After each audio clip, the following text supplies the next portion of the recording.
Essa igualdade eu só fui perceber que ela começou a acontecer depois de anos que eu estava na rua já, que eu não estava mais querendo ensinar nada para eles, eu estava só observando e precisando deles para dormir. Posso dormir nesse cantinho aqui? Aí dá para me arrumar um prato de comida? Isso nas periferias.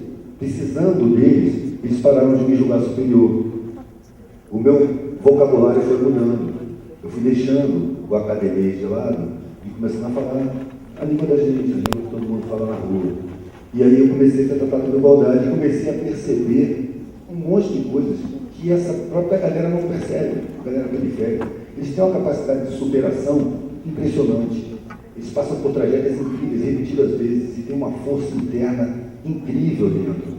Eles têm capacidade de suportar, de resistir, de construir, de renovar, de recomeçar inúmeras vezes. Mas junto com isso eles têm um sentimento de inferioridade, que é plantado no inconsciente deles. E eles não se sentem fortes, eles se sentem fracos. Eles constroem a sociedade, eles mantêm a sociedade e eles sustentam a sociedade. Basta a gente dar uma olhada no sistema tributário que está em cima do consumo. E, no entanto, são traídos, são enganados, têm a educação sabotada, são perseguidos, são reprimidos. Ainda são inferiorizados, tanto pelos empresários quanto pelos acadêmicos. Eu não quero ofender ninguém aqui, mas eu acho que inconscientemente as pessoas recebem uma bagagem de superioridade do mesmo jeito que aquelas pessoas recebem uma de inferioridade. Então, quando o cara tem bom coração, ele vai tratar com benevolência os mais pobres. Mas isso é superioridade também. O cara grosseiro ele vai tratar com arrogância, com grosseria. Sabe? O benevolente não está deixando de sentir a superioridade, ele tem a superioridade plantada dentro dele. E isso impede de enxergar um monte de coisas. A sensação de superioridade, na minha opinião, é uma sensação que atrapalha a visão de mundo, impossibilita o entendimento de um monte de coisas. Eu acho que devia ter uma cadeira de humildade nas academias para as pessoas se sentirem iguais. Você aqui dentro está recebendo o privilégio do conhecimento negado, a maioria das pessoas. Eu vejo a humanidade como uma família. Principalmente depois que eu passei tanto tempo vendo ninguém dividir até o último pão. Sabe? Eu chegar para pedir para dormir debaixo de uma palha, o cara me botar dentro de casa e perguntar se eu comi. E a mulher perguntar que ferida é essa, quem tratava a ferida. Sabe? É uma solidariedade que eu vi, tão grande, tão bonita. Aquilo criou muito carinho por mim. E eu comecei a sentir muita revolta pela sociedade, negar a essa gente condições de se desenvolver humanamente. Eu acho que todo mundo tinha que ter. Não podia, um pouquinho, ter todas as condições e a maioria não ter condição nenhuma. Sabe? Eu acabo percebendo que há uma estratégia aí por trás, há um interesse. Isso não é acaso, isso não é fatalidade, isso não é incompetência, isso é estratégia. Para haver concentração de privilégios, é preciso roubar direitos.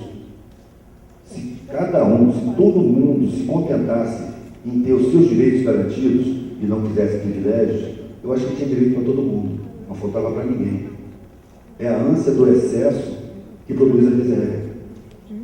E a miséria serve para chantagear o trabalhador de baixo nível para ele suportar condições de trabalho insuportáveis, porque ele tem medo de cair na miséria.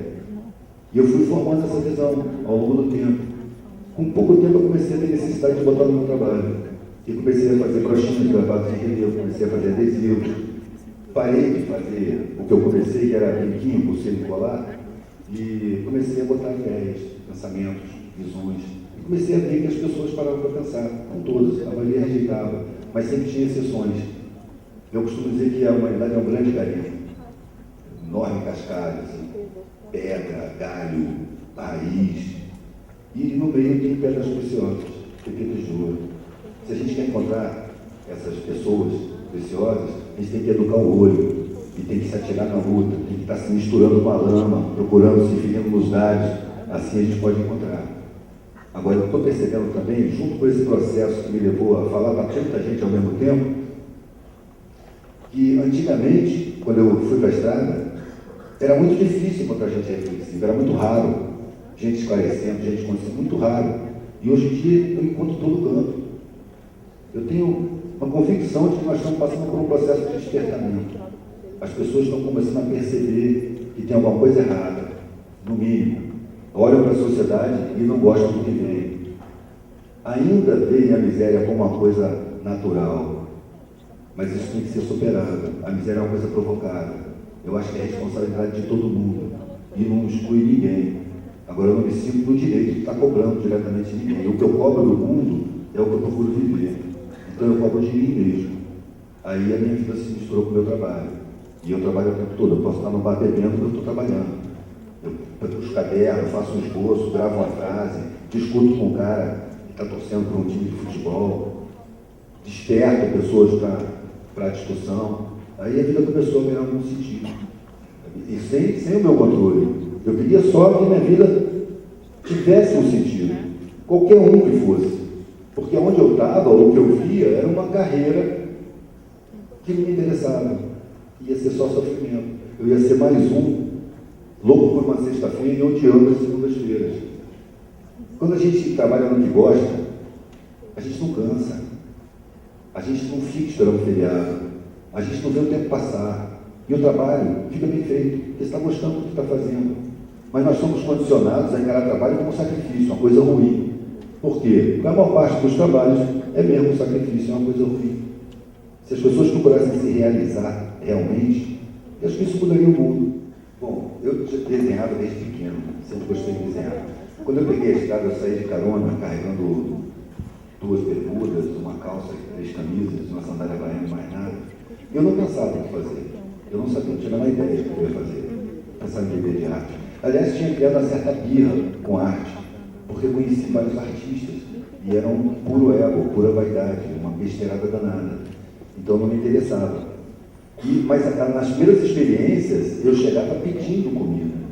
Olhava no olho, eu estou com fome, você tem que comer, dá para me arrumar um prato. E fui, durante muito tempo, nas áreas, em restaurantes, em lugares que trabalham com comida, ou em casa mais abastada, eu quase que punha, né?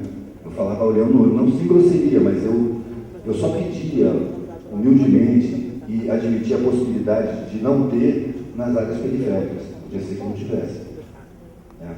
Mas com o tempo eu fui cansando disso. Um dia eu resolvi, eu quero escolher o que eu quero comer. E aí comecei a fazer artesanato. Aí passei um tempo fazendo artesanato, eu aprendi um monte de técnicas com gente muito boa. Até que eu comecei a formar meus pensamentos sobre o mundo. Aí eu comecei a ter necessidade de botar esses pensamentos no mundo. Aí que entrou a arte. É um pouquinho de dom. Eu não acho que minha técnica seja altamente aprimorada, não. Eu não sou um artista de alto nível. Eu só uso a arte para dizer o que eu penso, que é o que eu preciso fazer. Dizer o que eu penso. Porque o que eu acho óbvio, eu olho em volta de mim e percebo que as pessoas não estão percebendo. Estão se deixando levar com a vida angustiante, sem nem questionar. Sem nem levantar uma outra hipótese. Não tem que ser assim, o mercado, é o mercado, é o mercado. Peraí. A vida se resume em 2 mercados. O mercado de trabalho e o mercado de consumo. Não se fala em solidariedade, não se ficam os grupos. Não se fala em miséria. A miséria hoje é castigo da incompetência. Até pouco tempo atrás, a miséria é reconhecida por todo mundo como injustiça social. Hoje é o castigo da incompetência. Então você vai se preparar para entrar no mercado competitivo, que é o de trabalho, onde todo mundo é seu inimigo, você não tem amigo aqui. É uma arena, não pega para capar retado.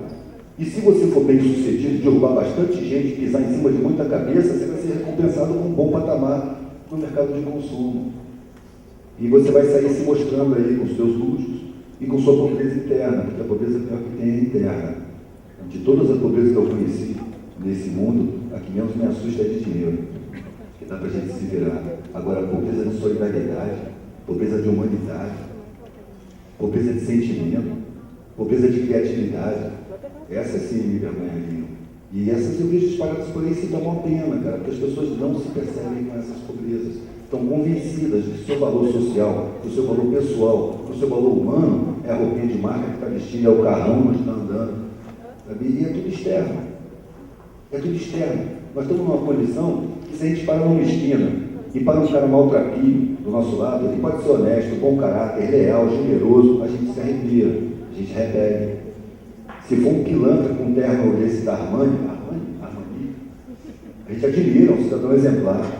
Você vê uns bandidos na televisão dizendo que dão emprego. São grandes empresários que exploram até o tal, violam leis trabalhistas, compram políticos, compram campanhas, fazem o que bem entendem na sociedade, desprezam os seus empregados, e ele vai lá dizer que dá emprego.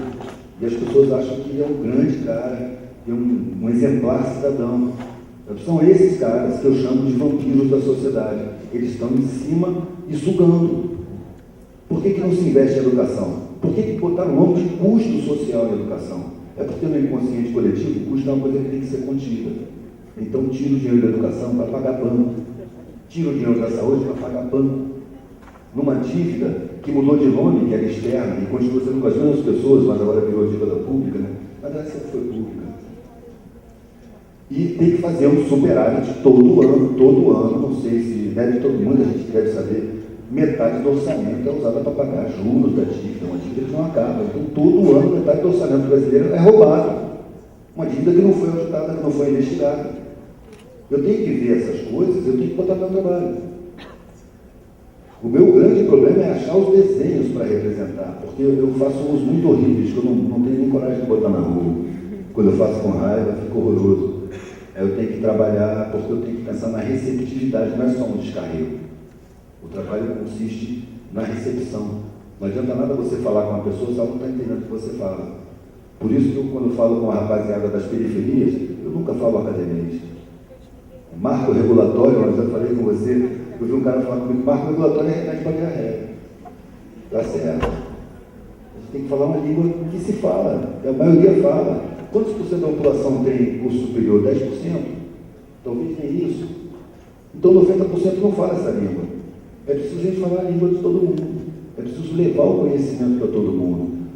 Eu acho que para entrar numa universidade devia ter um pórtico escrito assim: você está entrando num estabelecimento que vai te dar conhecimentos negados à maioria da tua família humana. Portanto, você está adquirindo um dever social, uma obrigação social, uma obrigação moral com a tua família humana.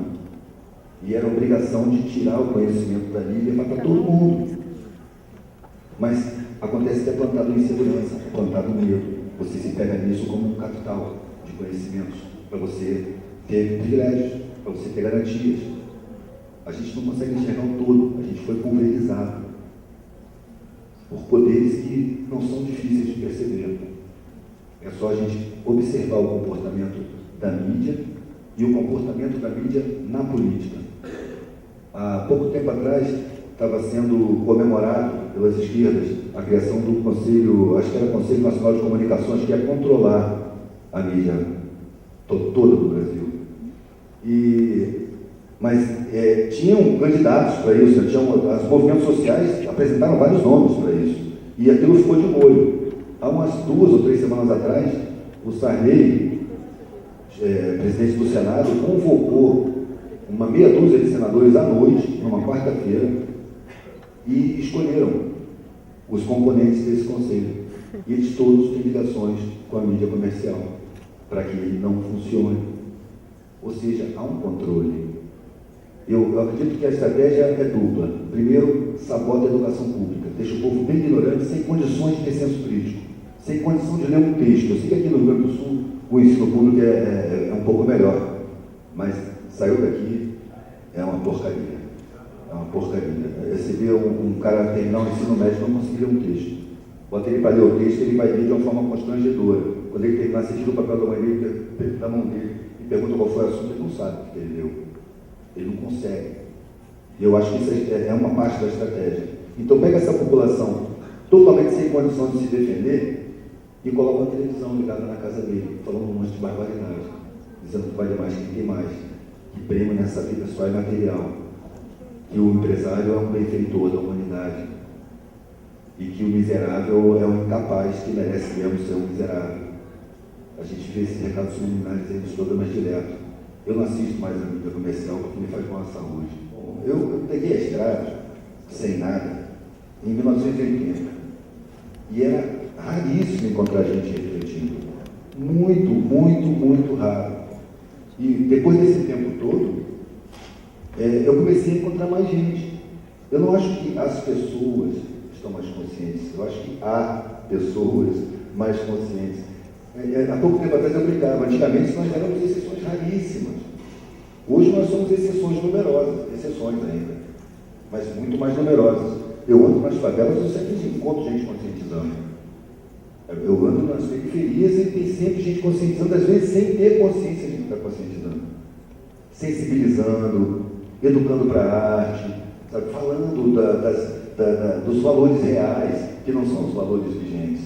Os valores humanos, de sentimento, solidariedade, integração na coletividade, isso tem muito nas periferias.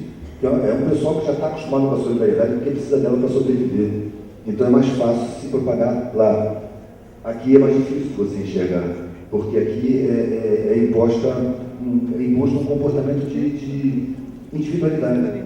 Você se sente mais isolado. Você junta em grupo provisoriamente para conseguir um objetivo comum. Depois vai viver sua vida, cada um por si. Isso nas comunidades é mais raro.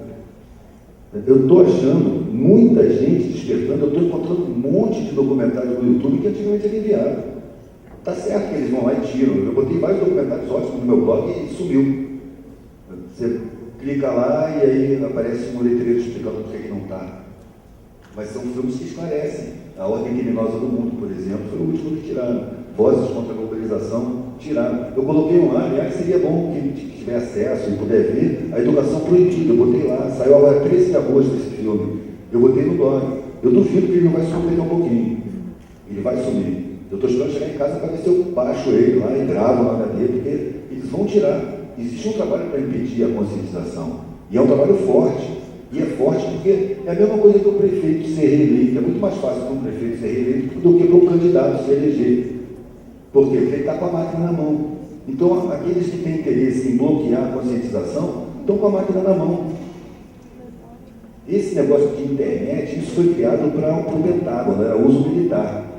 Depois, os militares arrumaram alguma coisa melhor, que eu tenho até medo de pensar o que é, e a internet caiu na mão dos empresários, que, na sua ganância, né, cresceram o olho, nossa, isso vai dar um monte de dinheiro, vou botar isso tudo, e deram um tiro no pé. Eles não pensaram no vazamento de informação que aquilo ia causar. Antes da internet, você só tinha acesso à informação pela mídia comercial. Ou seja, você ficava sabendo o que os magnatas da mídia queriam. O resto você não ficava sabendo. Agora você já tem acesso. Não é à toa que eles meteram um monte de lixo na internet. Meteram um monte de lixo para dispersar, mas se você tiver um foco, você vai encontrar a informação que você quer. É só pesquisar. Estão lá os instrumentos. Então isso está abrindo condições dessas exceções mais numerosas se manifestarem e serem vistas por mais gente. Eu brincava assim, antigamente éramos exceções raríssimas, hoje somos exceções numerosas, em breve seremos minoria, e aí o mundo muda. Basta ser minoria, não precisa ser maioria. Que na verdade o que sustenta o sistema não é a força das armas, nem o poder econômico, é a colaboração que a gente dá ao sistema, pensando como eles programam, querendo o que eles mandam querer, tendo objetivos de vida programados, e não saindo da linha. É preciso sair da linha. Assim, no mínimo, você pode não mudar o mundo, mas você vai ficar muito mais satisfeito da vida. Quem no Brasil está preocupado com a educação do povo brasileiro, né? A não ser o próprio povo, que às vezes nem tem percepção da importância da educação para ele, né? De falar, para os políticos e para as grandes empresas é muito melhor ter um povo ignorante, é mais fácil de manipular, é mais fácil de educar, assim.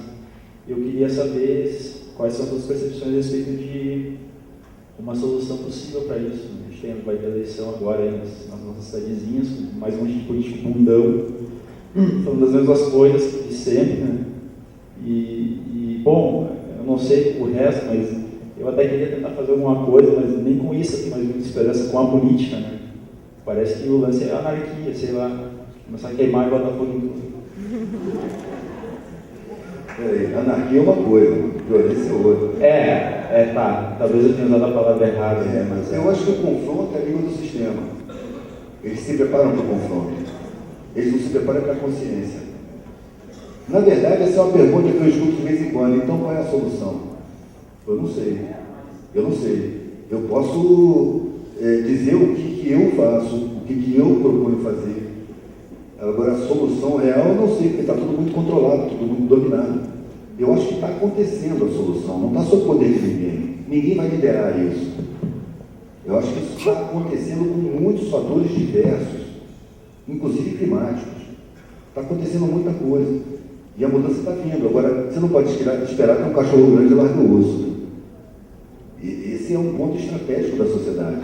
Educar é estratégico. Eles se infiltraram completamente. Você vê dentro das universidades, quais são os cursos que são priorizados? são os cursos que produzem conhecimentos que dão lucro. Como é que é tratado um professor de extensão? Não sei aqui, né? Mas nas faculdades que eu vejo, o professor de pesquisa é endeusado e o professor de extensão ele é rebaixado. Ele é visto com desdém, porque ele vai levar conhecimento para fora, vai falar com as comunidades. Cara. Eu olho para ele com muito mais carinho. Eu acho que ele é muito mais admirável. Não é que eu desprezo da pesquisa, mas as empresas entraram nas universidades de tal jeito que a pesquisa é monitorada por elas. Se interessar o resultado da pesquisa, ela pode ser divulgada. Se não interessar, ele é abafado. Eu li a respeito de acho que é um holandês, que estava fazendo experiência com transgênicos e dando para ratos e coelhos. E ele fez um relatório de mazelas que a ingestão de transgênicos deu nos ratos. Ele perdeu a bolsa, perdeu a pesquisa, perdeu a equipe, foi expulso e ainda foi esculachado na mídia. Por quê? Porque as empresas de transgênicos são poderosíssimas. Elas entram mesmo, violam as leis, controlam o ensino, controlam toda a estrutura partidária, eles controlam tudo. Como é que a gente vai resolver isso? Eu não sei, velho, mas eu não voto desde 89. Eu me recuso. Eu acho que o Estado não tem o direito de me obrigar a sair da minha casa e ir numa urna para dar um voto. Ainda mais uma urna falcatruesca dessa aí. Tem um vídeo na internet que o cara ensina como é que você viola a urna. Tintim por tintim. Ele era um cara que trabalhava na construção. A urna eleitoral brasileira não é confiável. Isso já está provado de várias maneiras, mas essa informação não tem à tona. Eu simplesmente me recuso a votar. Eu faço como o Gandhi disse, sabe? Eu olho para o que eu acho que as pessoas devem fazer, faço eu. Porque eu não quero me arrolar em juiz de ninguém. Até porque eu não tenho certeza, eu tenho convicção. Entendeu? Então eu faço o que eu acho, o que eu penso. E digo, passo para frente. Eu acho que é preciso despertar um pouco a iniciativa do indivíduo, sabe? Está muito entorpecido. Eu não posso apresentar uma solução. Agora eu posso me comportar. Voltou. Está respondido? Valeu.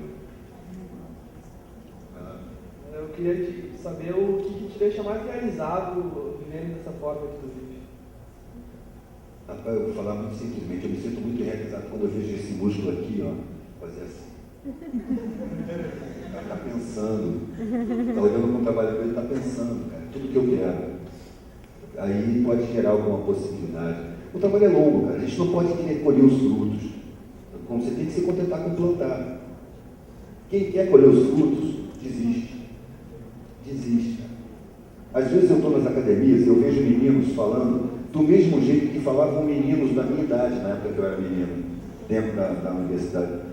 As mesmas coisas, os mesmos argumentos, os mesmos ícones, as mesmas discussões, os mesmos insultos quando há divergências, repetem as mesmas coisas. E eu tive a oportunidade de passar na cidade onde eu cursei a universidade e encontrar essas pessoas mais de 10 anos depois. Eles estavam todos enquadrados, sem nenhuma exceção. E lembrando da sua época revolucionária, da juventude, quando ele era um iludido e achava que ia mudar o mundo. A gente não muda o mundo nunca teve parado, ele muda o tempo todo sem parar.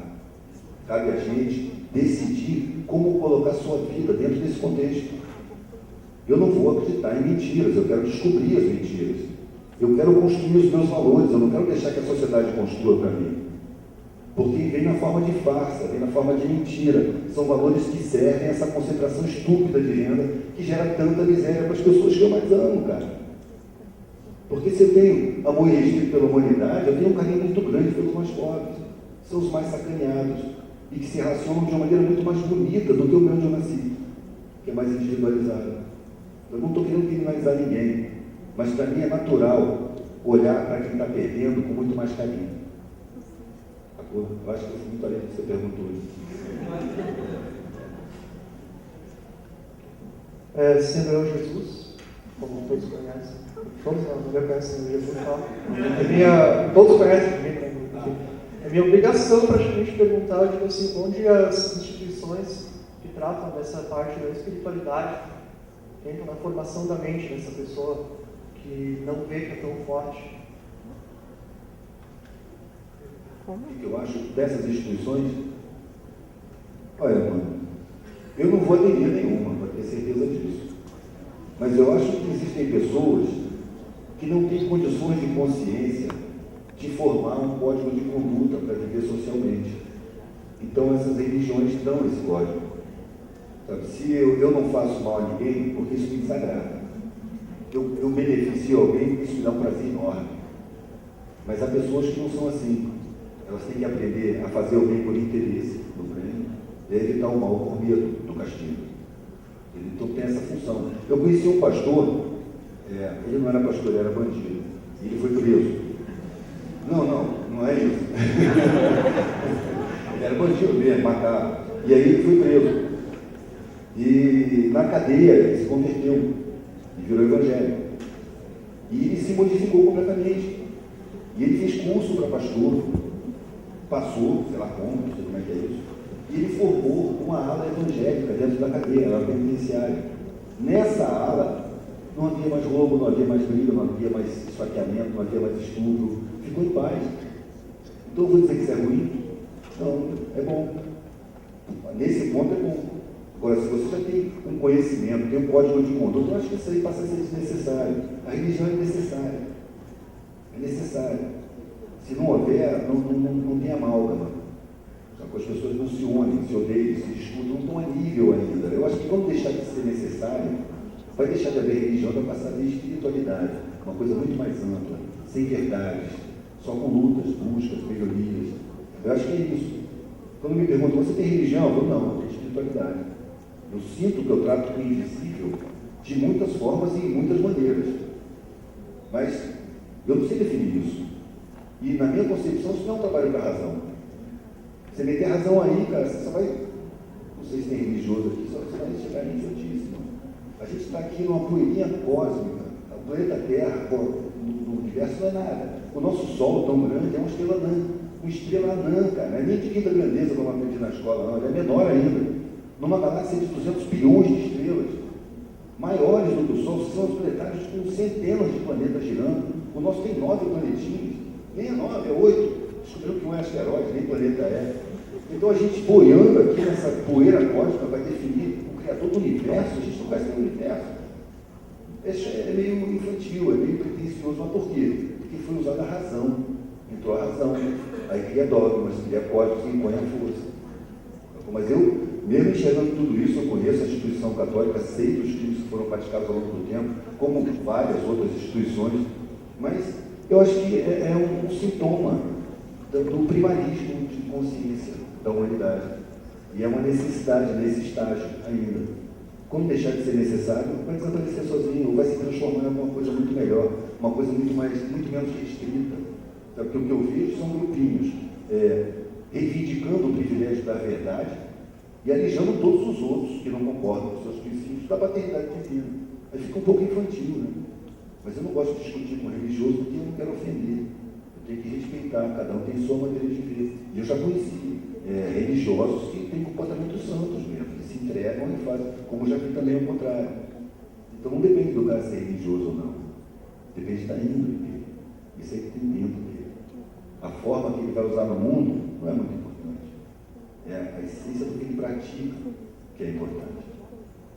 Entendeu? Boa noite, Eduardo. Minha pergunta é sobre o caso Wikileaks, né, que é notícia há um bom tempo já. Caso aqui? Wikileaks, nos Estados Unidos, bastante, que ele agora está na Embaixada do Equador. Tem que falar sobre o que parte do Wikileaks e o que parte que estou fazendo com o Assange, né? Mais ou menos isso aí.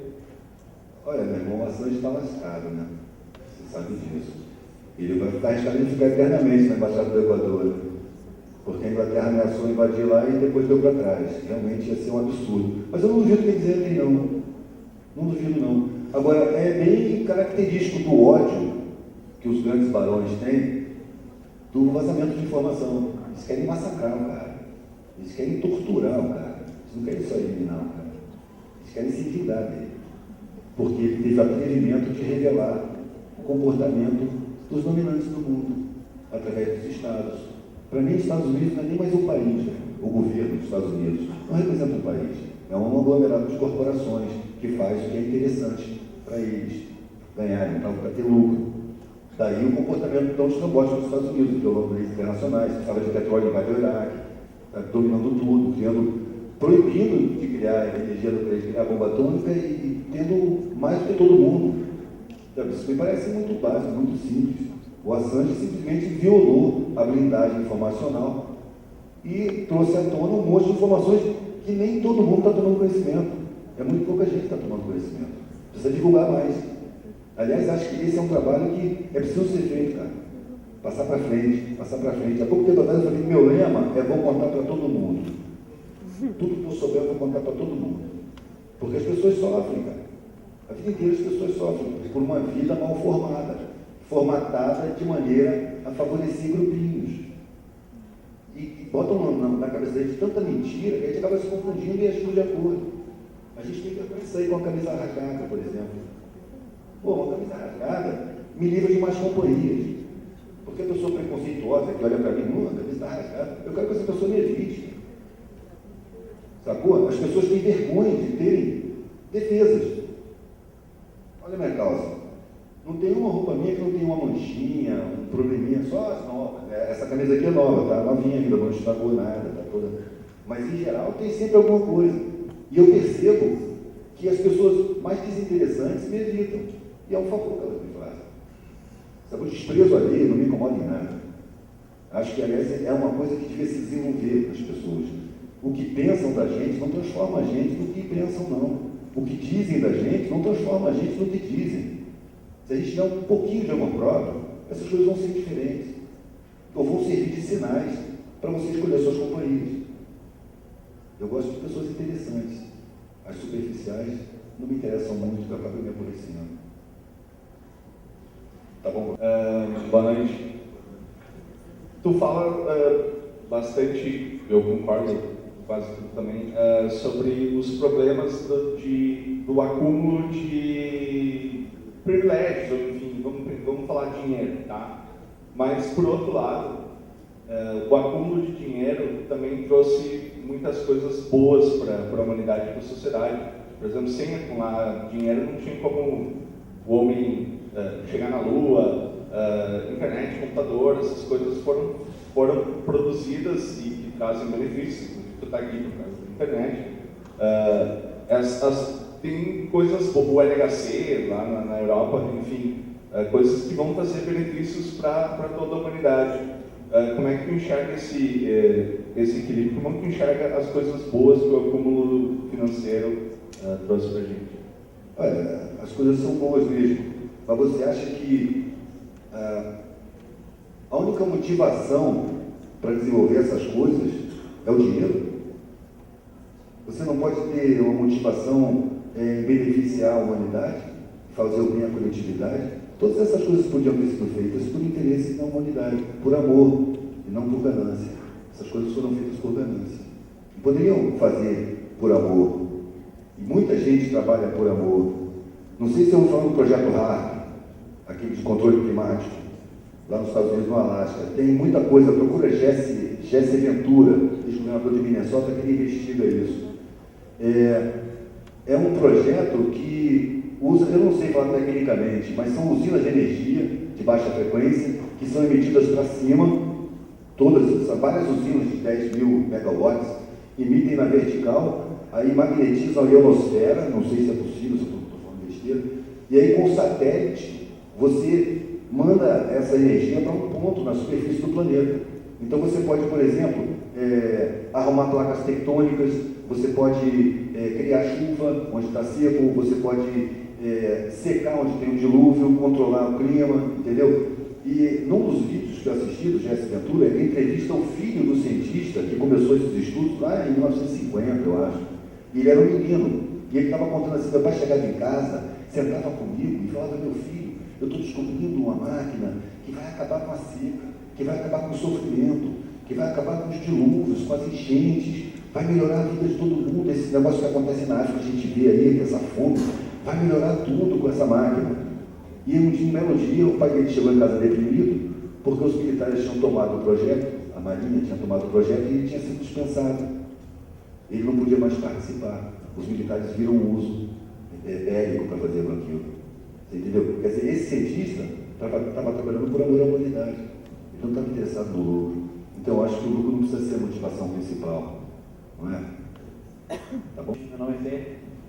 Eu tenho alguns questionamentos, assim, já vi uns vídeos seus, algumas declarações suas na internet e tal, a respeito do que é o rumo que a sociedade vai tomar, ou já está tomando, que nem tu disse que tu acredita que tem pessoas que estão sofrendo epifanias aí, né? Estão passando a olhar para o próximo de maneira diferente e tudo mais.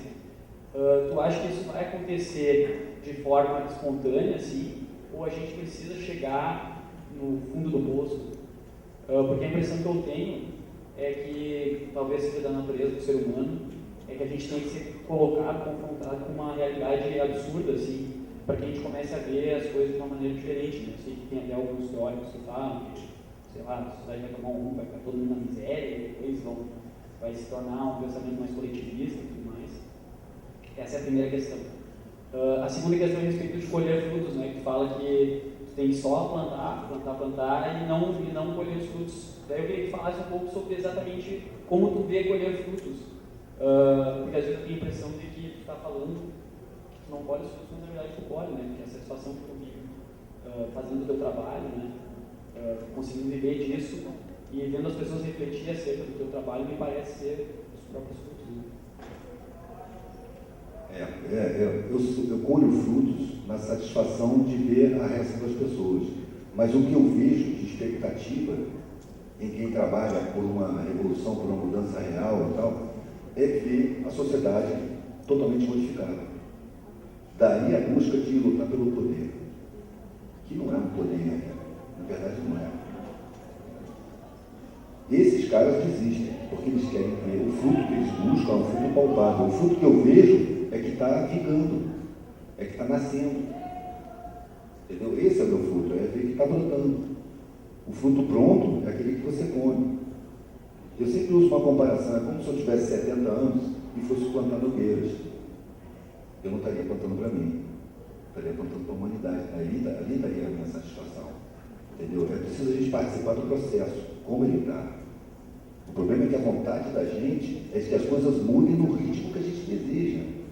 Eu quero ver o país socialista. E isso não acredito que seja possível. Eu não tenho essa expectativa. Se eu estiver errado, eu vou adorar. Mas eu vou trabalhar para que a humanidade comece a perceber e se equalizar. Para que as pessoas comecem a perceber essas possibilidades. Eu não tenho a pretensão de ter um alcance tão grande que mude realmente a sociedade. Mas eu estou vendo à minha volta um monte de gente trabalhando nesse sentido. E muito mais do que antes. De vez em quando eu sou chamado para... Estamos fundando o Comitê Cultural Revolucionário do Delírio de Acari. Aí eu ouvi o nome revolucionário e falei, de qual linha? Qual é a sigla que está aí atrás? E não tinha. E quando eles pediram apoio a algumas dessas siglas, e não tiveram. Porque as siglas não tiveram ingerência sobre eles. E eles criaram um evento chamado Cachaçaral. E começou a rolar toda semana. E começou a juntar gente. Em pouco tempo, os doutrinários chegaram para cooptar o ambiente. E conseguiram fazer um estrago. Não conseguiram dominar o ambiente, foram postos para fora. Mas fizeram um estrago, porque faziam aquele procedimento feio, jogam uns contra os outros. Iam a cisânia para poder chegar e pacificar e ser o tal. Eu já vi vários partidos de esquerda, de mandatos conhecidos, siglas, assim, são doutrinários, eles acham que podem liderar, que tem condição de conduzir as massas, sacou? Eu digo sempre que eles deviam entregar pizza, porque eles não têm nem condição de falar a língua da massa. Eles falam academês. Ninguém ali vai botar fé neles. Sabe? E eles não botam fé na população, porque não conhecem. Eles querem conduzir, porque acham que o povo é incompetente, não tem capacidade. E a própria população acredita também que não tem essa capacidade. Ela está induzida. Daí o trabalho midiático, daí o trabalho cotidiano nas escolas, de inferiorização. Qual é a primeira parte mesmo? Eu fui para a segunda. A primeira pergunta era a respeito de se a gente vai precisar chegar no estágio assim... No extremo para realizar. Sim. Eu acho que alguns sim, outros não. Não é uma coisa geral. Na minha vida pessoal mesmo, muitas vezes foi o sofrimento que me abriu os olhos para muita coisa. Então eu vejo uma função na dor. Sabe? Não se deve lamentar. Atrás da dor tem um ensinamento. Se você se deixar levar pelo orgulho, ou você vai se deprimir, ou vai se revoltar, e não vai poder tirar dali o que veio para você ali. Sabe? Se você tiver um pouquinho de humildade, você vai olhar para trás, reconhecer erros, e geralmente, cara, você olhando para trás com humildade, você vai ver que a vida te deu a oportunidade de perceber que você estava numa roubada. Mas a velha tendência de ver a realidade como a gente quer que ela seja, impede a gente de enxergar. E aí a dor chega.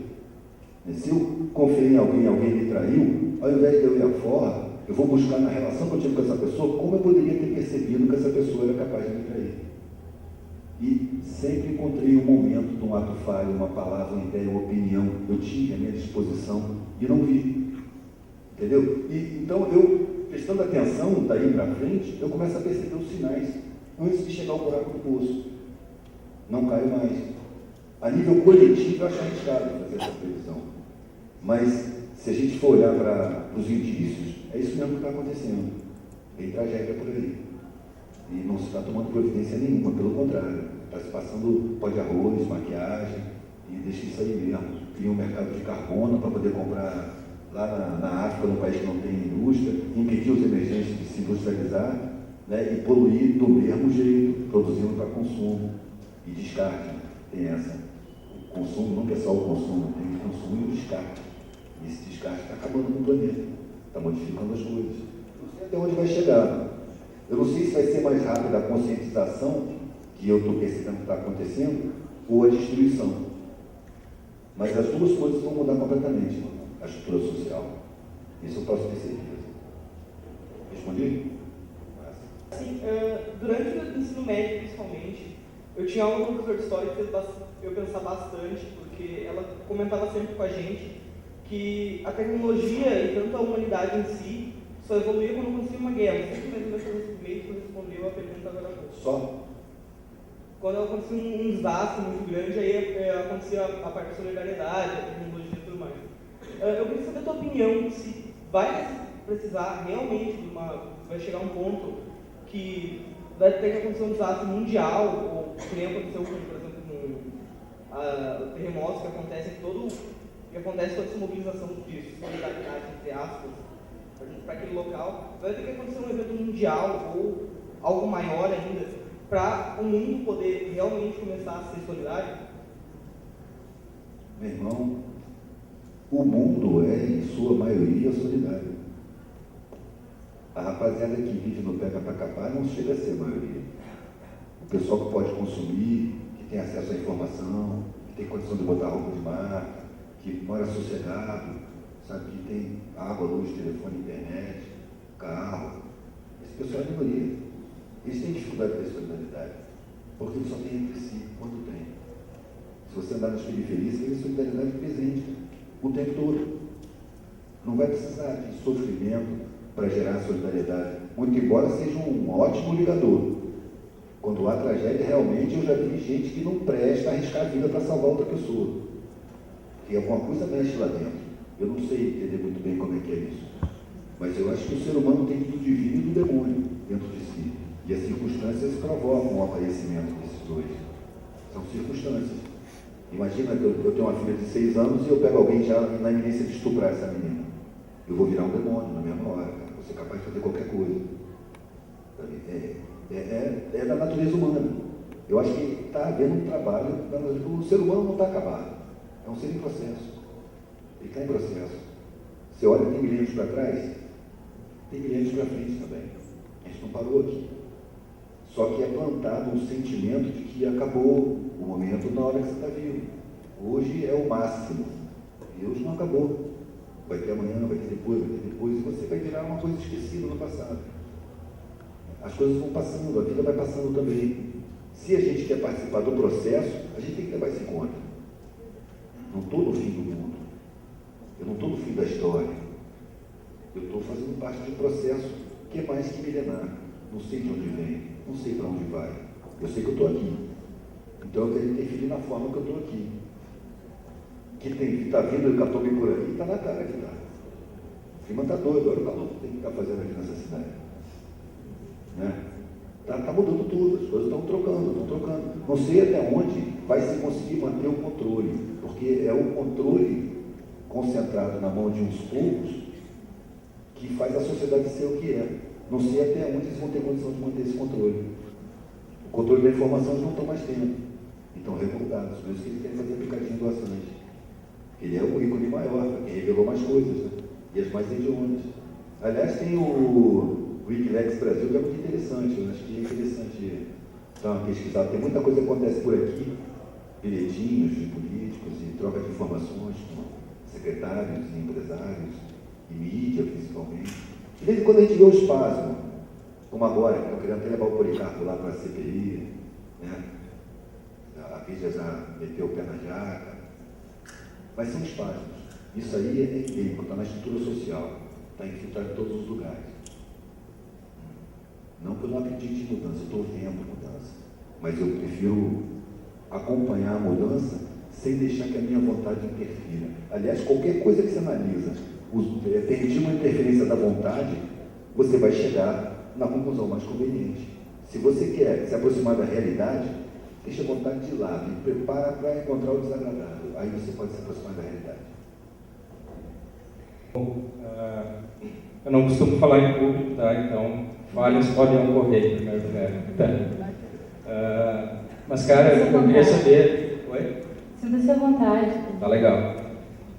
Eu queria saber de ti qual uma das enrascadas que esse teu posicionamento já te levou, né? Digamos, uma situação ruim que passou devido a esse teu posicionamento, né? De falar justamente o que tu pensa. E gostaria de fazer um comentário também, cara, que eu fui um cara que fui criado também na vila, assim, não na vila, eu morava perto da vila e brincava com a gurizada da vila, lá no beco, lá, andava de bicicleta, andava de carrinho. Então, assim, eu vivenciei muito isso e brinquei muito com brancos e pretos, sabe, cara, e sempre procurei nunca fazer essa distinção, né? Essa invisibilidade social também do uniforme, né? Essa coisa do uniforme. Hoje eu trabalho numa multinacional, cara, isso até é meio paradoxal, mas eu trabalho numa multinacional e há pouco tempo a gente mudou para uma outra unidade administrativa, né? Então eu trabalhava lá junto com a Pionada, uma gráfica lá, assim, então eu tinha contato com muita gente, assim, de uniforme, que dava bem, brincava e tal. Então, assim, fui para essa área administrativa e aí tu acaba te adequando ao sistema, né? Porque afinal tu precisa de grana para sobreviver e essas coisas, né? Então, chegando lá nessa unidade, eu cumprimentava o pessoal, né, cara? E eles... a primeira reação é de choque, assim, olho, né? É aquela coisa assim, tu chega, tu cumprimenta a pessoa, ela fica assustada, cara, porque ela não está acostumada com isso. Na hora de servir o bife ali, lá no buffet ali, né, cara, tu chega, cumprimenta a pessoa bom dia, fica assustada, né? Então, assim, eu queria saber o que tu acha também dessa sociedade que, além disso, isso é só um comentário, né? Além disso, o que tu acha dessa sociedade do autoritarismo, da imposição, do eu sou melhor do que tu, o meu supervisor é melhor do que eu, o meu gerente é melhor do que o meu supervisor, o meu diretor é melhor do que todos nós, né? Então, eu vejo assim que eu sempre me posiciono nos meus e-mails também, cara. Eu não tenho, às vezes eu recebo e-mail de diretora, de vários lugares do mundo, assim, eu procuro me posicionar também muito seriamente, né? Mas respondo o que eu penso ser a verdade, né? Que eu acho que verdade absoluta também não existe, né, cara? Eu queria saber um pouco o que tu pensa sobre isso, sobre essa sociedade, faça isso, faça aquilo, tu deve fazer assim, assim, assado, eu sou melhor do que tu, isso aqui está errado, isso aqui não está certo, isso está bom, sabe? Isso aí. A tendência é a hierarquização, né? Existe, na verdade, uma hierarquia. Eu reconheço uma pessoa mais sábia. E há realmente uma hierarquia, mas ela é natural. Essa hierarquia é imposta. Eu vejo ela em todos os lugares. Quando eu conheci o marxismo, eu era tratado pelos marxistas como se eu fosse um idiota, porque eu cheguei agora, não conheço nada, você é um idiota. Quando eu conheci o kardecismo também, que eu achei muito legal, e aí eu fui conhecer os kardecistas, é a mesma coisa. Você chegou depois, você é um idiota. No exército eu cheguei a questionar isso. Por que eu tenho que obedecer a um idiota só porque ele nasceu primeiro? As pessoas à minha volta se assustavam, olhavam em volta, assim, cara, não faz isso não, não faz isso não. Mas é isso mesmo. Existe essa hierarquização artificial e ela é plantada. Quem assiste televisão realmente olha para a pessoa bem vestida de uma maneira muito mais simpática do que para a pessoa mal vestida. Está lá nas novelas. Pode observar, tem muitos anos que eu não assisto, mas até onde eu assisti, o pobre da novela, que é bonzinho, fica rico no final. É o prêmio. O prêmio é ficar rico. O protestantismo foi criado em cima disso. Você ficar rico é um prêmio de Deus. Você é mais abençoado do que os outros. Cria-se sempre essas hierarquias. O problema não é a criação delas. O problema é a gente se submeter a elas. Quem se submete a elas sofre. É a consequência de se submeter. Então, eu não me submeto, eu não reconheço a hierarquia. E procuro me controlar para conter o sentimento de superioridade. Não é fácil. Não é fácil. Tem certas idiotices que você olha para a pessoa assim como se fosse um inseto. E na verdade é uma pessoa equivocada. É uma pessoa que foi levada, que está condicionada, ou sei lá, que tem algum problema de ego, ou é muito primitiva, muito primária. Não sei, é o direito dela, porque a maneira de ser de cada um incide diretamente nos fatos que acontecem na sua vida. Em questão de afeto, em questão de relações interpessoais. Sabe? De qualquer maneira você sofre as consequências do que você é. Daí ninguém tem o direito de estar condenando ninguém. Você se submete ou não, é opção sua. E ninguém tem o direito de você estar errado. A vida vai te dizer. Não é isso? Agora, eu estou procurando aqui uma enrascada que eu tenha me metido por causa dos meus pensamentos. Não, eu encontro muito desprezo. Mas é um bom desprezo, me poupa de perda de tempo. Sem problema nenhum. Sabe? Eu lamento assim, pela minha família consanguínea, ficou todo mundo distante. Eu conheci os filhos da minha irmã mais velha, eles eram adultos. E a primeira vez que eles me viram, foi na casa dos meus pais, depois de mais de 15 anos de afastamento, eles me chamaram para lá e eu fui visitar. O olhar deles dizia, esse cara que fez todo mundo sofrer. Já me olharam com raiva, nem me conhecia, porque a notícia que eles tinham a meu respeito era essa. Agora, teve muitas enrascadas na minha vida, mas nenhuma por causa dos pensamentos. Já teve um repórter que foi lá em casa, um jornalista, até amigo meu, que me fez uma entrevista a respeito de segurança pública. E eu falei tudo o que eu penso. E quando ele ia saindo assim, ele parou na porta, olhou para mim e falou, cara, não vou publicar essa entrevista não. Eu falei, por quê? Porque esse muro aí é muito baixo. Eu achava que iam me matar. Eu falava da bandidagem policial. Mas foi só um anúncio assim, até engraçado. Enrascada ideológica ainda não. Acho que eu não tenho alcance. Se eu começar a ter, aí pode ser que me espere. Mas seria uma honra. A vida não tem orelha para ouvir, não se planta semente na terra. A gente espera a terra fértil e bota ali para não perder silêncio. Muitas vezes eu tive que dormir em papelão. Meus filhos nasceram sempre na gloriosa categoria de indigente nos hospitais. Aí dava problema, porque o médico, em geral, eu não sei se são todos, que eu não conheço todos, né, mas os que eu vi são muito cheios de soberba. Eles olham para você como o cara é uma barata, sabe? E não te dão explicação nenhuma. E eu não admito isso, eu sou uma pessoa. Pode estar lá escrito de gente que eu não estou nem aí que está escrito lá. Eu olho no olho do cara e falo, o que é, meu irmão? Pô, você me explicar o que está fazendo? Aqui. Aí sempre estava problema, chamava a polícia. Eu tive que invadir um hospital porque não deram cobertor para a menina. Ela pariu, estava toda tremendo, passou na maca. E o enfermeiro, cara, o atendente, né? Com vergonha assim, levando, eu falei, pô, mas não tem um cobertor para botar em cima dela, não? Ele, pô, cara, desculpa, mas aqui no hospital eles não dão cobertor para indigente. Eu falei, é? Aí fui em casa, eu morava na periferia, demorei para voltar, cheguei umas 11h30 de volta no hospital, tive que entrar pela janela. Dei um jeito de entrar, passei lá para dentro, saí, desembolei na maternidade, peguei uma mala, cobertor, maçã, banana, lápis, caneta para escrever. Daqui a pouco passa uma enfermeira, faz um escândalo dentro do hospital. A enfermeira, cara. Eu falo, não, você vai ao hospital, fala abaixo. Aí chama a polícia e tudo, veio a polícia. Aí depois da polícia, a minha sorte foi essa. O policial chegou com um carrancudo e atrás dele veio o médico. O cara estava dormindo. Eu falei, estava dormindo, né, doutor? Aí o guarda riu, eu falei, tô salvo, isso não vai me bater. E aí ele botou para fora. No dia seguinte, cheguei no hospital, era um acontecimento. Esse cara, todo mundo me conhecia. Todos os médicos, todos os acadêmicos que foram lá conhecer minha filha, todos examinaram ela. Os médicos não, mas os acadêmicos sim. Fiz muita amizade lá, no hospital universitário. Hoje de manhã eu estava numa conversa e falei que eu viria na tua palestra, aí comentei que eu tive ali fora. Meu colega falou, mas cara, deve ser louco e drogado.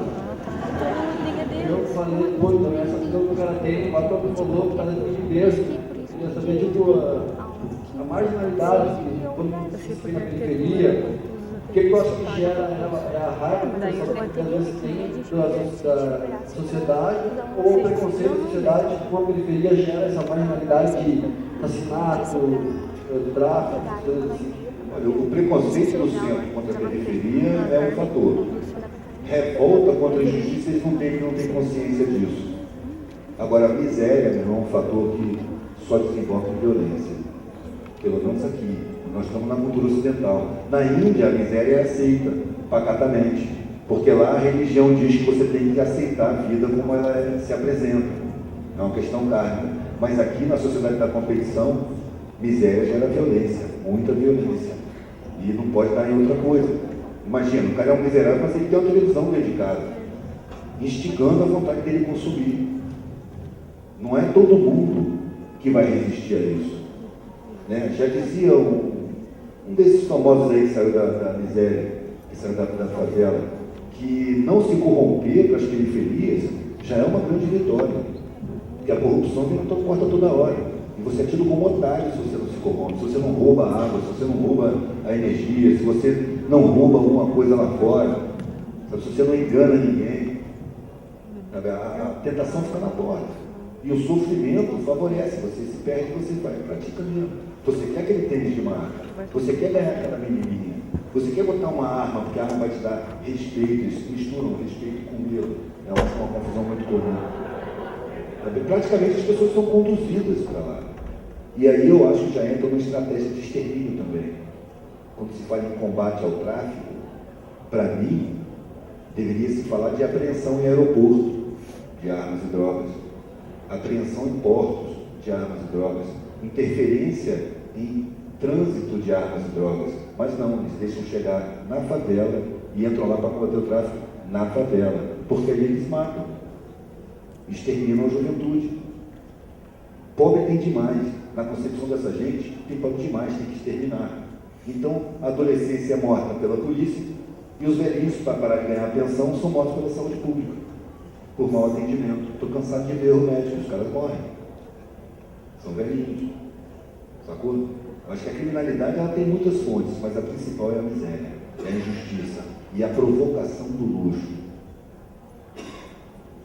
Eu concordo com tudo que ele falou até agora. Eu faço relações públicas e respeito muito suas ideias, eu realmente gostei disso.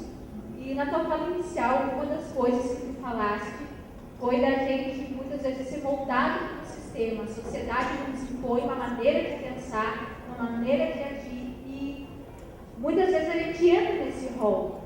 Eu gostaria de saber de ti o que eu posso fazer para não entrar nesse sistema, para não agir como a maioria age, para ser diferente, assim como eu percebo que hoje tu faz diferença em relação à maioria.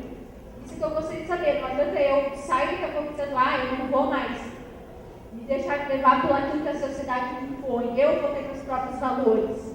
Mas depois da manhã eu me esqueci dessa palestra maravilhosa de hoje. O que eu posso fazer para todos os dias pensar diferente e repensar meus valores? Nossa, não tinha mais fácil, não.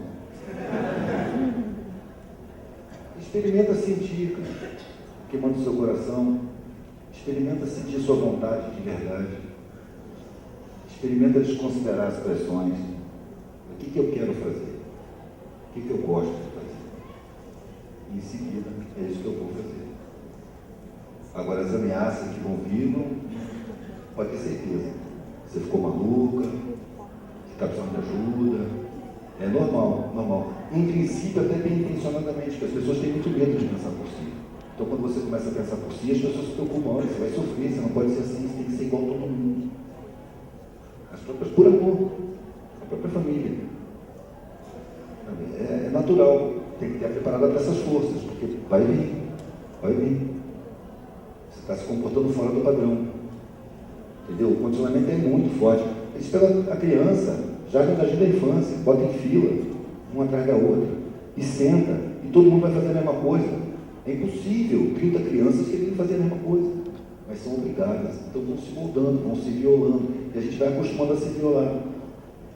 Eu não estou dizendo que a gente tem que satisfazer todas as vontades, não. A gente tem que ouvir o coração e fazer o que o coração manda. Sabe? Tem vontades que são saudáveis, são lúcidas, são humanas, são solidárias. E tem vontades que são fricotes. É muito fácil discernir.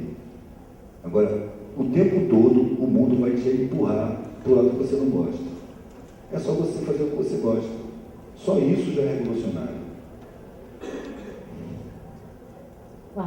Boa noite, Eduardo. Por tu trabalhar nesse processo inverso, saindo de uma família de classe média alta, vamos dizer assim, e chegando até a miséria, processo inverso do paradigma que a gente vive. Como é ter uma filha e qual é o processo que tu utiliza de educação com ela para abraçar esse mundo louco que a gente vive? Meus filhos estão criados. É tudo adulto. Tem uma de 30, uma de 26 e um de 24. Os que eu criei. 51. Ele começou cedo, como se pode ver.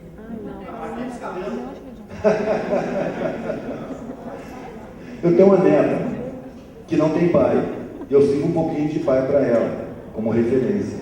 Hoje, eu educaria meus filhos de maneira muito diferente do que eu eduquei, cara. Eu fui completamente irresponsável. Eu tive filhos sem ter casa. Dormindo em papelão no ano de carona, naquela de onde come um, come dois. Meu filho não vai estudar em escola nenhuma, eu vou educar meu filho. Aquela pretensão adolescente, sabe? Bem idiota mesmo. Mas é o tal negócio, foram para a escola pública. Em alguns momentos eu questionei o que eu impus aos meus filhos, né? Mas eu acho que nada acontece por acaso. São figuras que se comunicam com uma facilidade incrível em qualquer lugar. Minha filha do meio trabalha num navio de turismo, ela fala inglês fluente, foi para os Estados Unidos, conseguiu morar lá 5 anos. Sabe? Agora detesta os Estados Unidos, está trabalhando de navio. Ela chegou a casar lá, cara. Eu amei a ser ela de deserdar ela. Vou deserdar de quê?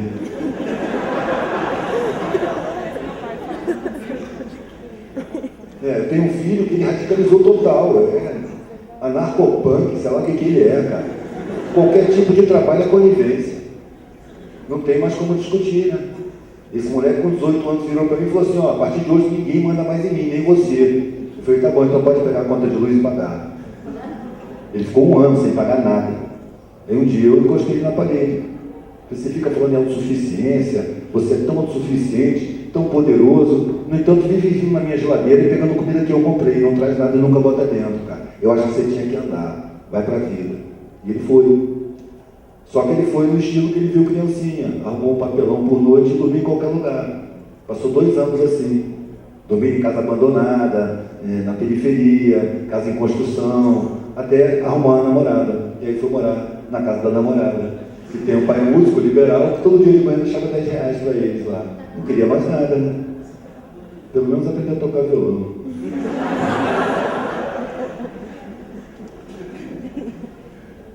Boa noite, galera. Eu sou o Luiz, faço publicidade de propaganda. Moro no bairro Menino Deus, não sei quem é de Santa Cruz que conhece. É o que eu costumo chamar de as bandas do Tidão. Tidão tiro, Tidão facada, Tidão chute. Para quem de fora lá é um bairro perigoso. As pessoas têm muita carência, enfim. Muitas vezes quando a gente fala que mora no bairro Menino Deus, a gente sofre bastante preconceito. Para buscar emprego, para fazer amizade, enfim. Só que é uma coisa, um porém, eu hoje estou fluente em inglês, porque eu ganhei uma bolsa do curso de inglês daqui, e outras pessoas também tiveram essa mesma oportunidade, não souberam aproveitar. Outras pessoas que hoje são drogadas, são marginais, que na esquina lá da minha casa, na esquina do meu bairro, eram pessoas que estudaram comigo. Eu acho que muita gente na favela hoje deixa com que a sociedade tenha esse preconceito, mas também não luta. Eu queria te perguntar se tu pensa assim também. Por exemplo, há pessoas que são pobres, mas também não querem crescer, também não buscam conhecimento. O conhecimento está ali, mas as pessoas não procuram, não buscam, não aproveitam. Eu acho que é isso. Mano, eu acho que caráter não é questão de classe social. tem preguiçoso em qualquer classe. Quando ele é pobre, ele se lasca. Né? É muito comum também você ver as pessoas conservadoras utilizarem exemplos pontuais, como um preguiçoso pobre, para dizer que os pobres não querem nada. Esse lugar aqui foi construído por pobres, esse chão que a gente pisa, essas paredes da universidade, as ruas, o asfalto, os postes, os fios, aqui é feito por pobre, um monte de pobre que faz. Então é injustiça você falar, mas eles não querem nada. Que isso, cara, eles se esforçam muito. Existe quem não queira nada. Em qualquer coletividade. Você pega uma sala de aula com 30 pessoas e você encontra um preguiçoso, você encontra um ladrão, você encontra um pilantra, você encontra de tudo. Né? Então, quando você tem uma coletividade como a dos pobres, que é uma coletividade imensa, muito maior do que qualquer outra, você, claro, que vai encontrar falhas de caráter. Mas você não pode achar que isso é o motivo por existir a pobreza. Entendeu? Não é esse o motivo. O motivo é a concentração de riqueza e controle por um grupinho de vampiros que controlam, promiscuindo com os políticos. É ingênuo hoje quem pensa que político decide política pública. Né? Quem decide política pública é empresário, é financiador de campanha. Então, toda a estrutura social para comandar pelo interesse do lucro. E o interesse do lucro tem vários pontos necessários. A criação de miséria é um deles. Eu já falei isso aqui. É a miséria que coage o trabalhador a aceitar as condições de trabalho que a gente está vendo por aí. Então precisa existir. Não é incompetência. Não é fatalidade. Assim como a educação é uma merda. Por quê? Porque o povo tem que ser ignorante. Senão ele acaba entendendo o que está acontecendo. Se o povo entender o que está acontecendo, no agarra que tem, muda. Se o povo se convencer da sua não inferioridade, muda tudo. Muda tudo, porque a capacidade de superação dessa galera é imensa. Deu? Ali. Você disse anteriormente que a sociedade americana, a gente brasileiro, acaba tendo uma aproximação com o modelo americano, né? Que é o país mais rico. Eu disse isso? Não, eu vejo assim que a gente aqui no Brasil vê o povo americano, que é ser igual a eles, quer ter igual a eles. Então, como a gente pode ser feliz assim, não tentar consumir que nem eles? Como? Assim, Eu posso te dizer muito fácil. Experimenta amar as pessoas à sua volta. Gostar de se relacionar com as pessoas à sua volta. Antigamente, quando eu era pequenininho, meu pai, às vezes depois de jantar, falava, vamos dar uma volta? E a gente saía caminhando. E a gente andava 4, 5, 8 quarteirões, parava numa praça, trocava uma ideia, depois ia voltando para casa. Ninguém tomava um lanche, ninguém tomava um refresco, nem gastava dinheiro. Hoje, se você não tem dinheiro, você nem sai de casa. Você só pensa em sair, ligando a saída ao consumo. Esse consumo, essa necessidade de consumo, foi produzida em laboratórios de mídia, por interesses dos caras que produzem para consumir, das grandes multinacionais. O consumo virou o centro. Tem um filmetezinho de 20 minutos feito lá nos Estados Unidos chamado A História das Coisas. Aqui várias pessoas devem conhecer.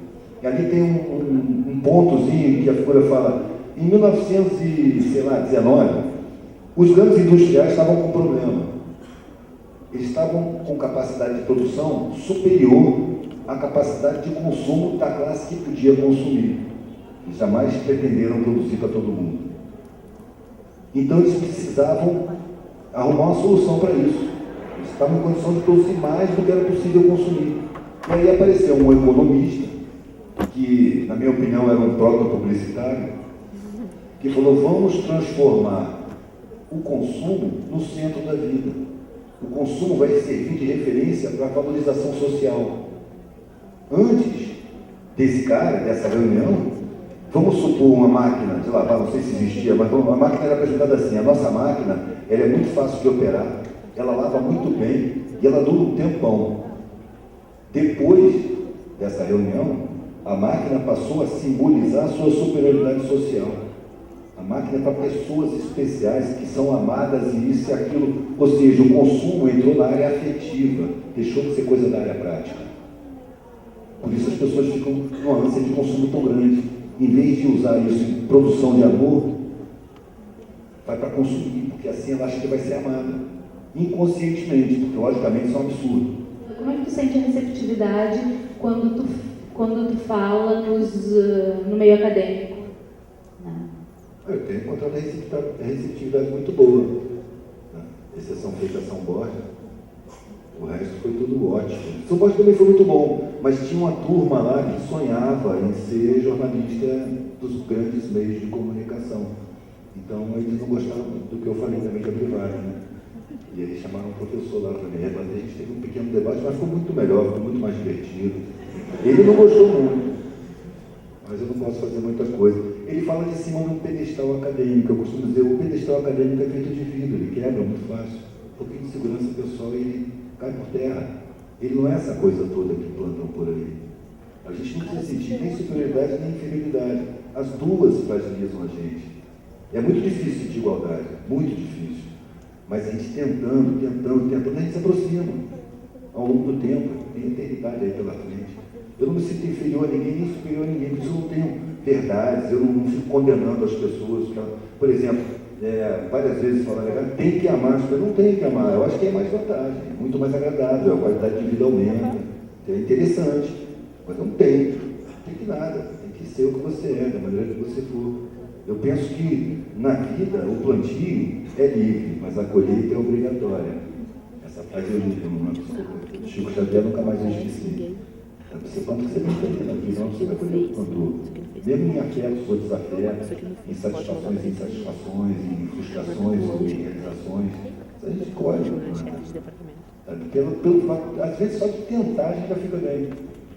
Às vezes eu saio para a rua achando que eu não vou vender, o dia está ruim e tal, mas eu vou. Eu vou por quê? Porque se eu ficar em casa, eu vou ficar com aquilo na minha cabeça, podia ter ido. Será que não ia ter vendido? Eu estou tão sem grana. Se eu for e não vender nada, então, pelo menos eu vim. Está tranquilo. Não saio frustrado, não saio triste, não saio... eu fiz o que eu tinha que fazer. O resto é consequência, vou tratar com as consequências. E a diferença da receptividade do meio acadêmico para... a favela faz mais barulho. Faz o quê? Mais barulho. É outro linguajar, né? E outras manifestações também são mais corporais, entendeu? Fazem mais barulho. E geralmente é num cachaçaral, está todo mundo bebendo, não é assim, todo mundo sóbrio.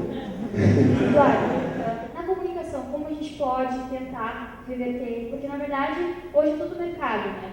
O que aparece na televisão, o que estão nos outdoors, é tudo vindo das empresas que nos pagam, no caso. O que eu posso fazer, nós, como comunicação, o que a gente pode tentar mudar? Onde a gente pode, por exemplo, expor os nossos trabalhos sem que seja censurado? Mídia alternativa. Só tem espaço na mídia alternativa, mesmo assim muito restrito.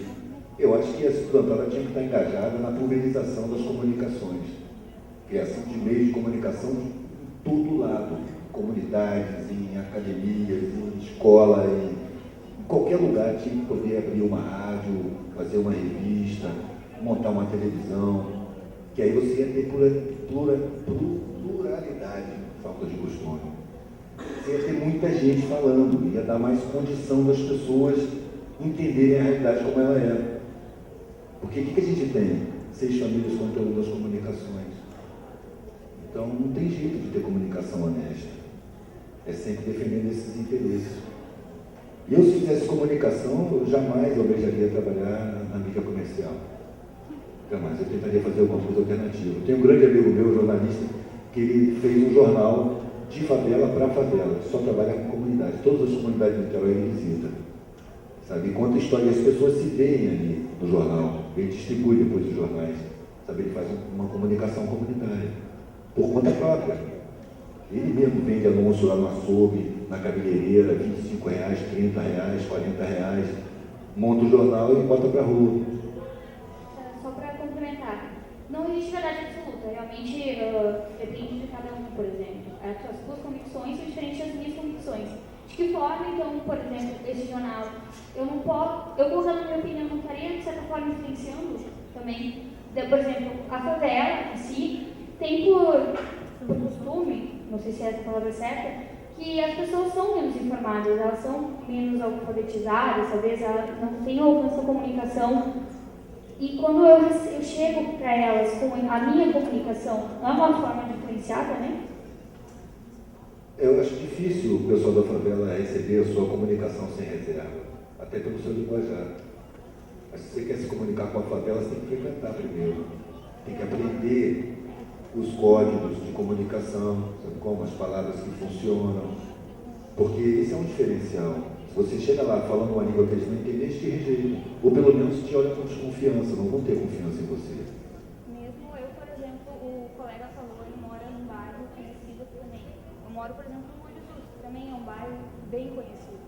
E eu convivo com pessoas de favela também. E a minha forma de falar talvez seja influenciada pelo meio que eu vivo, com as pessoas que eu convivo. Mas ainda me pergunto se não seria realmente uma forma de influenciar. Eu, por exemplo, morando nesse meio, de certa forma fui influenciada. Então, sempre é uma maneira de influenciar. O que eu questiono é que tamanho tem essa influência. Na que profundidade tem essa influência. Você falando a língua dos caras, você vai ter muito mais profundidade, vai ter muito mais receptividade. Você vai falar. A influência é positiva, então. Se a sua intenção for positiva, sim. Você influencia para o bem ou para o mal, né? Olha o que a Globo faz aí. Eu vi esse negócio da maioridade penal com muita revolta. Eles passaram repetidas vezes o aniversário daquele menino que os moleques de 16 anos roubando o carro arrastaram, um ano atrás. Passaram a exaustão no dia anterior e no dia seguinte anunciaram que estava entrando uma lei no Congresso Nacional diminuindo a idade penal para 16 anos. Eu acho isso criminoso. O Estado então não dá condição do menino se desenvolver, não dá condição de ter uma escola, não cumpre sua própria Constituição. Os moleques chegam aos 16 anos na barbárie, aí vai fazer uma lei para matar pobre. Já não basta a polícia como tal no combate ao tráfico. Praticamente vai ser uma condenação de morte, que a polícia mata sem pensar duas vezes. Não estou nem mais prendendo, não tem mais cadeia, não sabe? Estamos com mais de 500 mil. E cabe mais, eles estão falando em privatizar as penitenciárias. Aí vai ser o caos. Aí vai ter polícia subornada para prender. Preto e pobre fica difícil de se defender. Muita gente fala, eu não olho o Jornal Nacional, mas eu olho o Pânico. É diferente, não olho o tal, mas eu olho a Liga. Tu acha que tudo que tem na TV aberta é algo assim para influenciar? Eu sou um cara que eu acho a Liga, às vezes, muito interessante, inclusive 24 horas muito interessante. Deixa eu olhar alguns programas. A Liga. É o programa da Band que o Rafinha Bastos fazia, o Taíde faz agora, o Lobão que está na Liga. Às vezes eles vão entrevistar, sabe, craque, entrevistar alcoólatras, milionários, né? É uma opinião que eu acho que tudo na mídia aberta, tudo, é uma coisa que vai influenciar o povo brasileiro, tem alguma coisa que presta. Não. Tem, eu acho que basicamente é para influenciar. Mas tem muita coisa que é feita para ganhar público, né?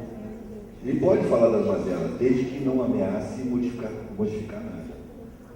Não ameace a estrutura da sociedade. Não denuncie seriamente a estrutura da sociedade. Tem que ficar na superfície. Se aprofundar, o programa fecha. De acordo? Eu acho que eles têm, às vezes eles fazem trabalhos que são ótimos, divulgação de plantas medicinais, por exemplo, com muita restrição, porque eles têm anúncio de laboratório farmacêutico.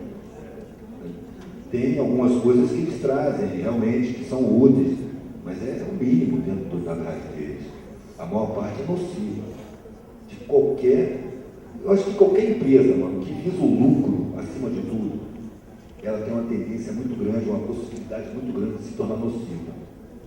Porque priorizando o lucro, se corta custo, que se baixa salário, que se despede gente, sacou? Que se piora a qualidade das coisas, que se constrói prédio com material de terceira qualidade, quarta qualidade, em nome do lucro.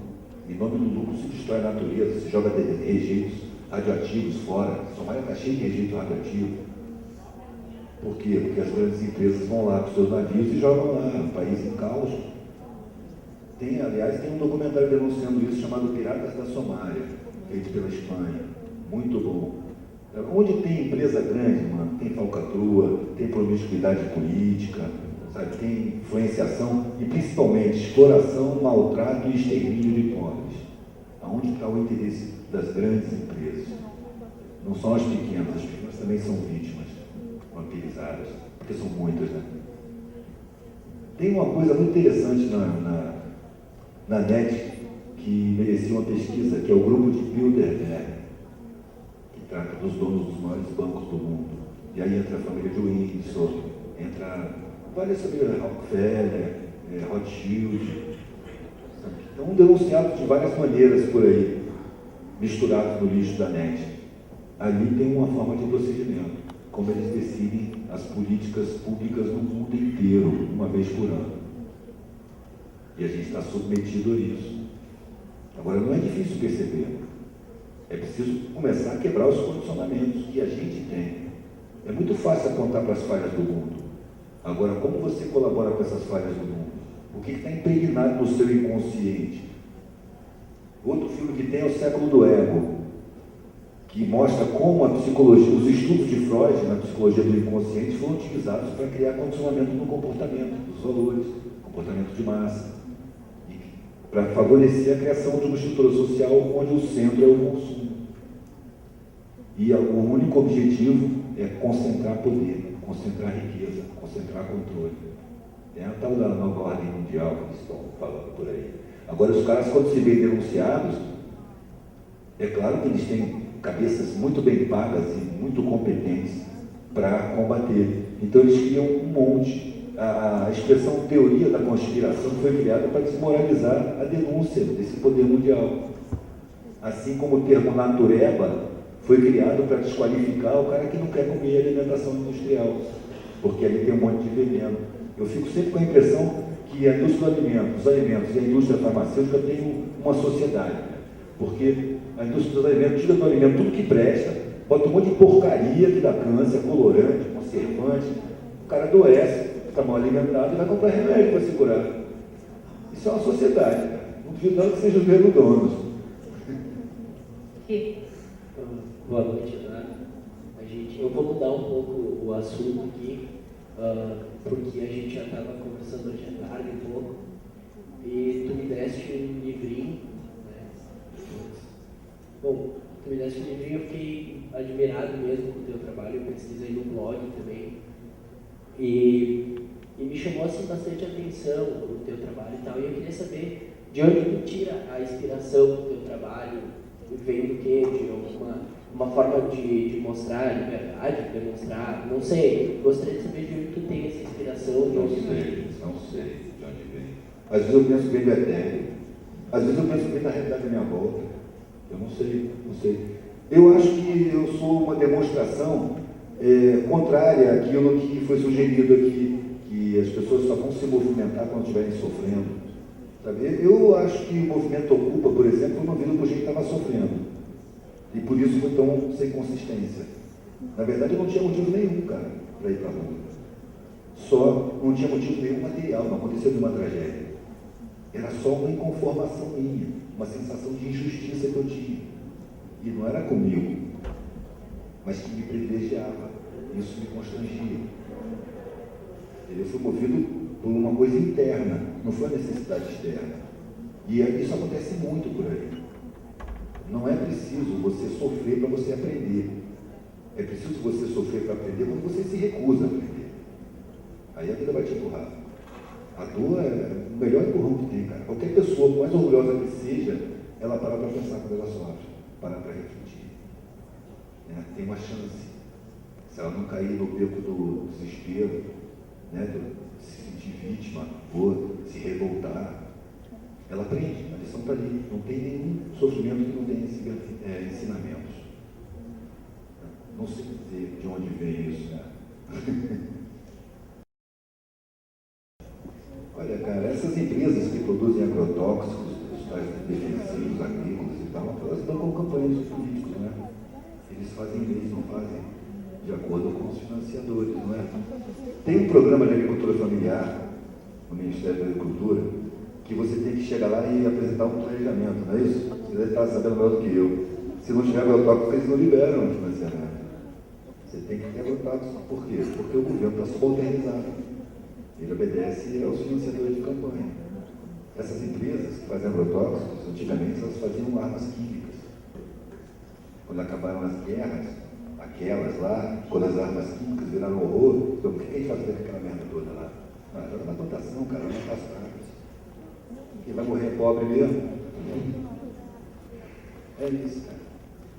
Está respondido? Tu te prepara para isso? Ou seja, tu citou vários textos que tu leu, vídeos que tu viu, enfim, tu procura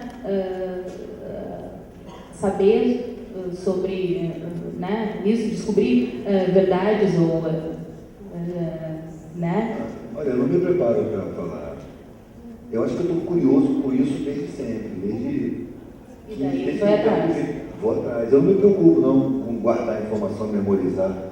Eu vou lendo, botando para dentro. Eu sei que a memória é uma coisa imensa, muito maior do que eu posso controlar. Vai tudo para o inconsciente. E na hora de falar aparece. As informações vão aparecendo, sem controle, sem planejamento. Acho que se eu me preparar, eu embolo. Me atrapalho.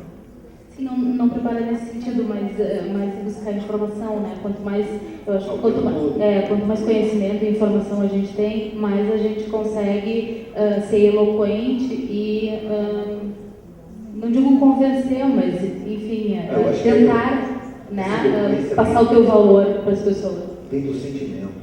A eloquência vem do sentimento. Você está sentindo aquilo. Quando você fala e vivencia, eu acho que tua palavra tem um outro peso. Ela fica mais convincente. Para quem é sensível, né? Porque tem sempre quem nega. Não, isso é hipocrisia, o cara está querendo aparecer.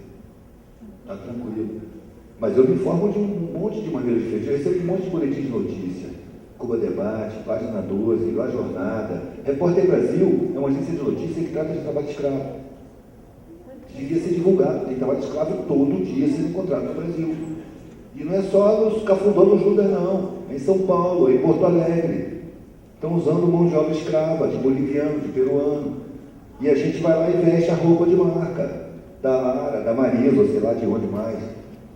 É o tal negócio, cara. As pessoas usam marca e não pensam direito. Eu tenho essa bota aqui que eu comprei numa casa de trabalhador, sabe? É feita para aguentar. Tem 4 anos e aguenta bem pra caramba. E tinha uma sandália para tomar banho.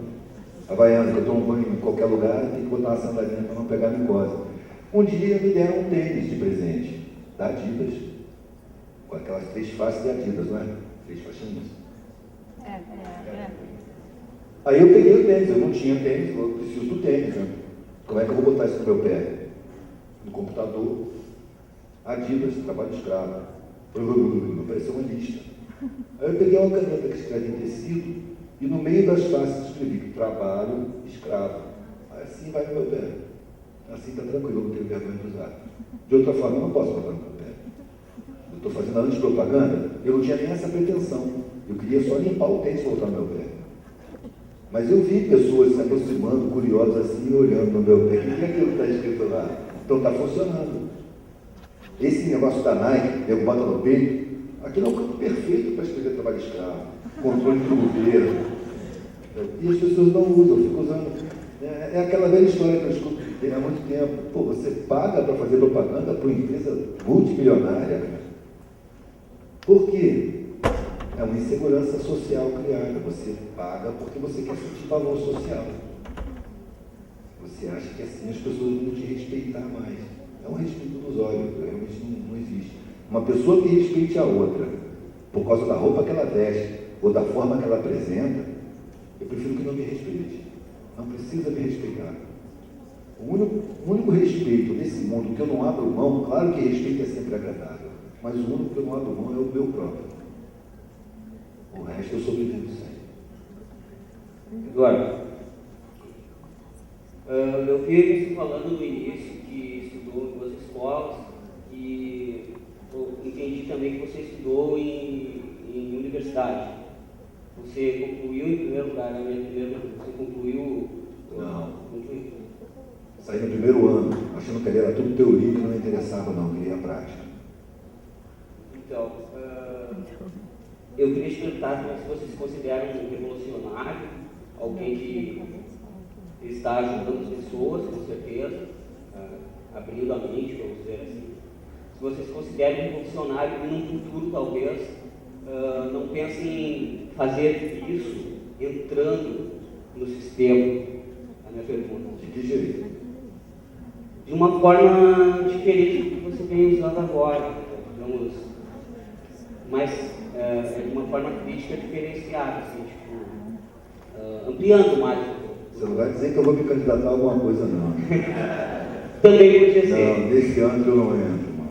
Nesse antro eu não entro. E a minha outra pergunta é se você se considera um revolucionário moderno. Eu não sei se eu me considero um revolucionário. Talvez. Não sei, eu não acho muito importante. Na verdade, eu busco satisfação pessoal. Eu acho que é uma espécie de egoísmo até. Para mim, o ideal seria não ter ninguém sofrendo, não ter ninguém abandonado, sem ter o que comer, sabe? Para mim, uma sociedade boa para viver é assim. E eu não vivo numa sociedade assim, então não estou satisfeito. E não quero ficar. Não me interessa ser feliz. Eu posso ser satisfeito, posso ser bem-humorado, posso ter um bom astral, mas feliz. Acho que eu tinha que ter uma dose muito grande de egoísmo para ser feliz sozinho. Eu tive muito perto dessas pessoas. Eu vi esse sofrimento, sabe, ali na minha frente. E eu vi que nas situações mais bravas as pessoas estavam ali solidárias. Eu criei um carinho muito grande. E eu sei que agora tem gente na fila com dor.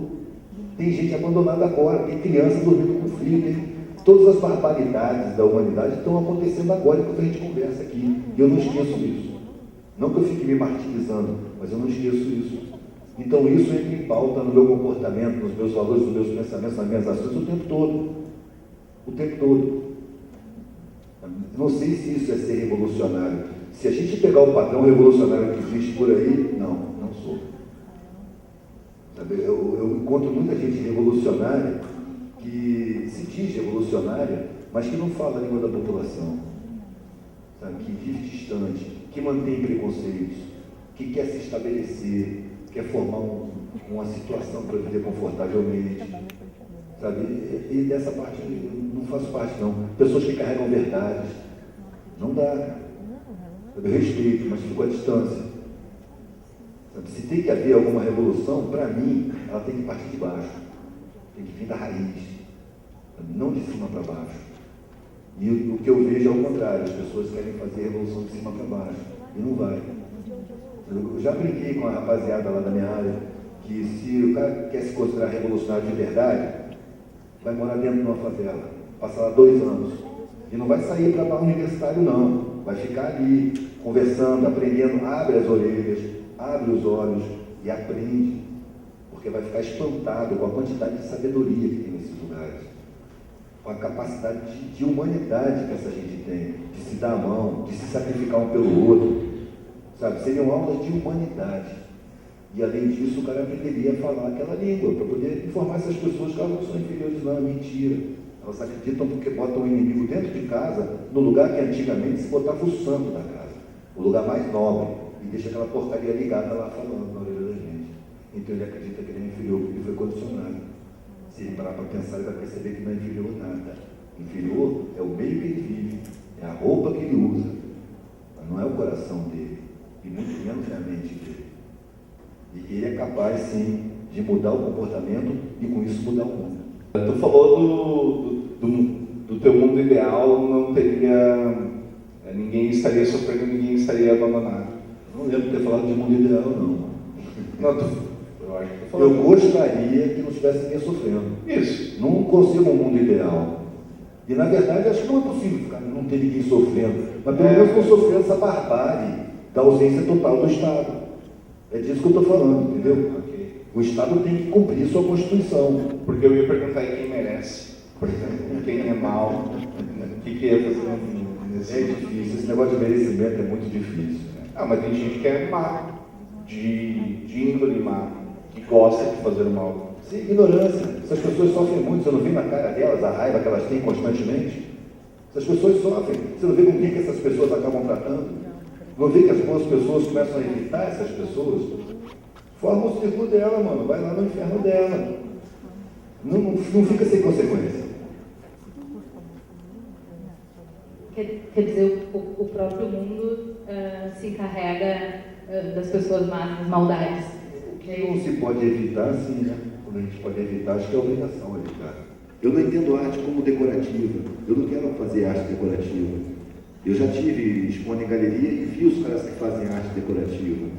Se eles se satisfazem com isso, eu não vou dizer que estão errados, mas isso não me satisfaz. Eu preciso fazer uma arte que cause pensamento, que mexa dentro das pessoas que têm condição, que faça pensar, repensar, mudar o comportamento, mudar a mentalidade, mudar a visão de mundo. Está sempre, perceber que isso é uma evolução constante, isso não estaciona nunca.